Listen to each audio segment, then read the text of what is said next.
Aloha and good afternoon. My name is Juergen Steinmetz. I'm joining you from Livestream Travel and eTurboNews in Honolulu, Hawaii. We're here for our daily news summary and news discussion together with Dr. Peter Tarlow, who's joining us as always from College Station in Texas. Before getting to Peter, here's a breaking news strip we just got from London. The UK has today taken the decision to ban arrivals on flights from South America, Portugal and Cape Verde. It's because of fears around a new variant of COVID-19 known as the Brazil variant. It was first detected on Sunday when Japan's health ministry said it had discovered the variant in 4 travelers who arrived in Tokyo from Brazil's Amazonas state. Researchers in Brazil say the new variant, named P1, was identified in 42% of positive samples collected and sequenced in the city of Manaus. Boris Johnson says that he is concerned about the variant. But why? Well, the Brazil variant is said to feature 12 mutations in the spike protein, with many of these similar to those found in the already known variants first found in the UK and in South Africa. The N501Y mutation is present in all 3 variants, and it's associated with causing higher transmissibility. But tests by Pfizer-BioNTech found their vaccine can still target this key mutation. 2 further mutations, E484K and K417T, can be found in both the Brazilian and South African variants. These have been shown to help COVID-19 bypass the immune system, but it's not yet known what impact they could have on vaccines. So far, we don't know if the Brazil variant is in the UK, but tests are ongoing in labs like these in Oxford and Porton Down to learn more. Alongside the UK's decision to ban inbound flights, scientists at the heart of the research who were pivotal to sequencing this new variant say more genomic surveillance is needed to contain the spread. Viruses know no borders and can spread very rapidly around the world. So if we want to rapidly detect and potentially contain the new P1 lineage or any other lineage that might emerge elsewhere, I think we should start looking at increasing genomic surveillance across locations and countries that are directly linked by, for example, air travel to to places where local transmission of these new lineages have occurred. For now, the banning of inbound flights is the only option to slow the spread of the Brazil variant. But as the virus continues to mutate and change, scientists will be watching very closely to make sure all available vaccines are still effective. Hi, Peter. How's everything in Texas? How are you? Everything today is great. Pretty blue skies, and got to take a nice walk. And so can't complain. And if I did complain, it wouldn't help anyway. Well, I think what I need to, Mace, we just talked privately a little bit. Tell me, you have a car wash in College Station where you can go twice a day, get your car washed. Yes. And how much does it cost you a month? It's $20 a month. And that is for having my car. If I wanted to go, you'd be crazy, but you could go twice a day. You're allowed 40 car washes a month for $20, and that also includes vacuuming. Wow. So today, because I felt kind of bad that I didn't have my car washed for 4 or 5 days, so I went and looked for some mud so that the car could get dirty so I could get it washed.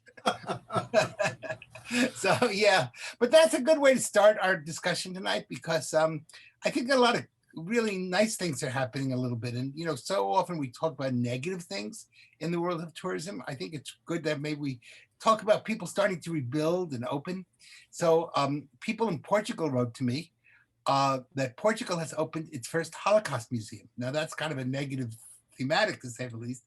But what was really nice, it was a cooperative effort of the government of Portugal, the government of Germany, the government of Israel.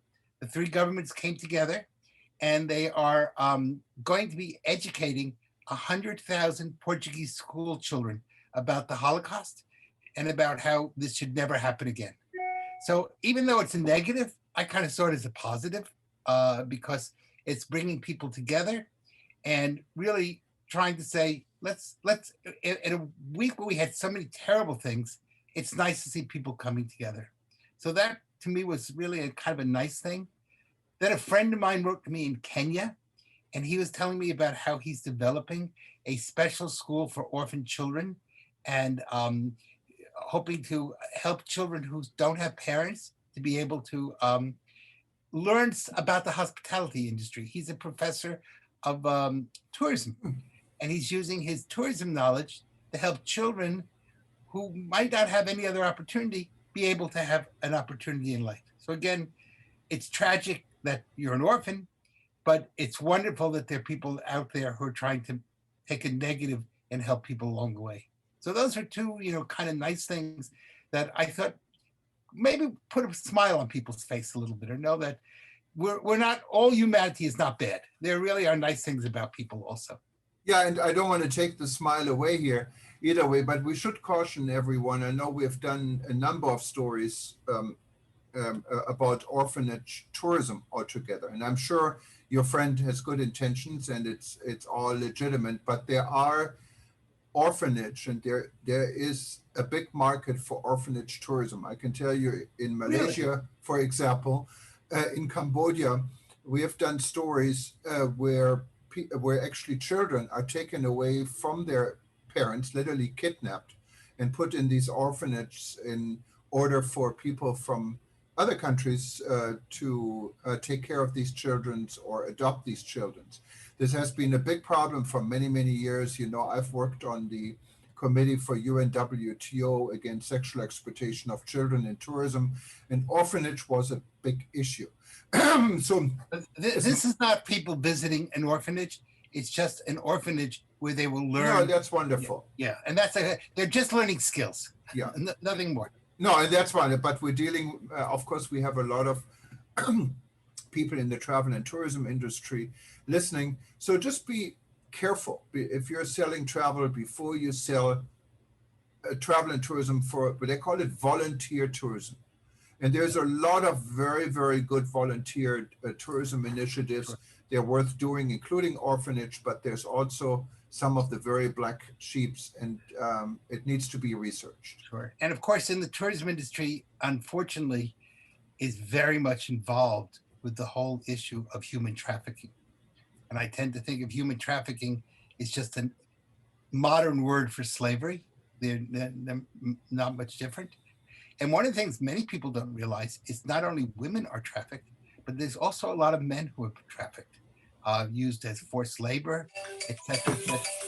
So there's both human trafficking, which is the real negative, and then people who go to do good things and to volunteers who really want to make the world a better place. So like everything else in tourism, sometimes you have the good side and sometimes you have the bad side. And you got to really work hard to make sure that the good outweighs the bad. Should be a very interesting week. Of course, this is our last broadcast for this week. And next week we'll start again on Monday. But Monday will be just 2 days prior to, in the United States, the inauguration. And there are now 26,000 National Guard people in Washington, D.C. So wow. I cannot ever remember this number of soldiers coming into the city. And I guess most of it's going to be done virtually. So that's going to be a big impact on tourism. And we've mentioned this before. It's going to really hurt the local tourism industry in the economy radically. On the other side, the good side is that both in Europe and in the United States and in the United Kingdom, for some strange reason, the stock markets are doing quite well.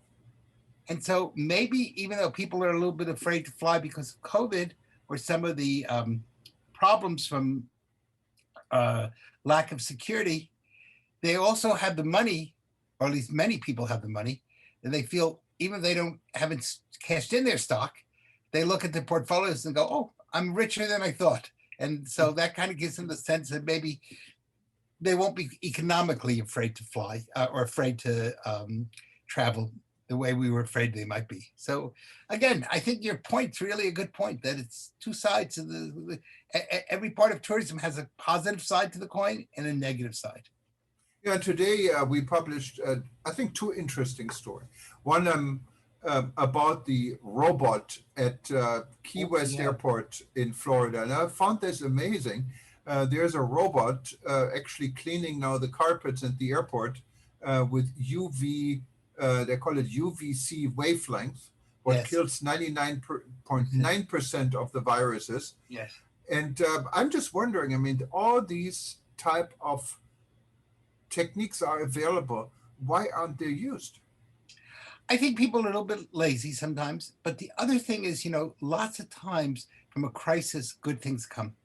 If you remember during the Reagan administration, many people opposed what he then called Star Wars. And they said it'd be impossible to have a missile shoot down another missile. This was a complete waste of money, et cetera, et cetera. And of course, not only do we have missiles that can shoot down other missiles, but out of that came the GPS and things that we use every day today. How many people could get around a city without a GPS, or even walk around the city without a GPS? And we forget those were scientific developments that came out of the Star Wars period. Well, in the same way, I'm wondering, will COVID, which is now creating, I know we have when we travel, a wand, which has ultraviolet rays, and it runs by battery. It's not big as a robot, but at least it, you can take it with you or clean someplace. But maybe we'll have all sorts of new forms of ultraviolet rays or new machinery that's going to make the world a much better place, because this won't be the last, unfortunately, the last pandemic or the last illness that the world ever faces. And maybe these types of machines are going to make life a lot better for us as we go along the way. So maybe from a really terrible situation, maybe a few good things will come, a few glimmers of light. Yeah, and I think these type of machines, if you can use it at the airport, you can probably use it at a hotel as well. Right. So many opportunities. And it looks like also the trends in how tourism destinations will operate to keep their destinations safe. We're already seeing some changes. I know the Seychelles is about to announce, from best and inside information we have received, that they will only allow people with a vaccination to enter the country. So they're playing it safe. They said, okay, fine, we're going to write off probably 95% of our tourism now. We're going to accept 5% of those people that have a vaccine. And this number, the vaccine number, of course, will be increasing, but we're keeping it safe. So what do you think this is going to become a trend, or what do you think about this? I could see it becoming a trend as the vaccinations become greater. Obviously, every country is trying to increase the number of vaccinations. And today, of course, we were told that the Johnson & Johnson vaccine is now moving into trials. And in a few months, it will be out. The nice thing about the Johnson & Johnson vaccine is that it will be a single doses. So you take one and you're done. But the real question will be, how will people prove it? In other words, will we have a stamp in your passport? Will there be a certificate that you carry? Will you have a special COVID passport? So no one quite knows yet. But yeah, I could see many countries beginning to say, we'd love to have you as long as you've been vaccinated. Now, that will put more pressure also on people to get vaccinated. And of course, the more people who are vaccinated, the closer you are to herd immunity, both in the local city, state, province, country, region, and eventually the world. So if we're to conquer COVID, we need as many people vaccinated in this world as we can absolutely get. Yeah, and this type of passport has been around for decades and decades, if not more than 100 years. I remember, and I'm sure you're young enough to remember, when you travel to Brazil, for example, yes, you need a yellow fever certificate. Here's a copy. I still have it with me. Let me see if this is what for those of you who do not remember it, hopefully you can see it. This was the yellow book. The yellow book, I got one of those. Yes, and if you don't have this yellow book, you can't travel. And so whenever I would go, and I still keep it with my passport. Right. It has an updated listing of my vaccinations, and maybe that will be the way to do it. In other words, the yellow book you'll have to travel again with, and they'll stamp it. You have been COVID ready, so that and that might be a very simple system. And no one objected to people traveling with the yellow book. Yeah, and you know, these days with microchips and everything already in your passport, because Right. most passports you have an electronic chip, what Yes. gets you through customs immigration very Right. fast. You could easily add this information. It probably takes nothing. It just Yeah. takes governments around the world to agree to Right. one uniform system they can all live with, and so I think there is a lot coming down the pipeline because all of us agree we need to get this virus behind us. We need to reopen the travel industry. We need to do it safely. And the other part of it is, if we're smart and we look at some of these inventions, we can make travel for the 21st century a lot better than it was in the 20th century. Earlier today, I had the opportunity to meet Mr. Rick Blangiardi. He is our new mayor in the city of Honolulu, Hawaii, where we're located at. Started on January 2nd. Of course, he has his plate full. Issues in the distribution of our vaccine is one of the issues he's tackling. The other, of course, is our homeless situation that has not gone away. And then, of course, travel and tourism is way down, not only in Honolulu, in the rest of the state. However, we had arrival restrictions not only from international destinations, but also from domestic destinations. A test is required 3 days before arrival in order to enter the state without having to go to quarantine. So the mayor told me the CDC regulations in regards to international travel have little changes for Hawaii. It remains to be seen. There's a lot to do, and the mayor seems to be optimistic and willing to take the task. Rigorous testing.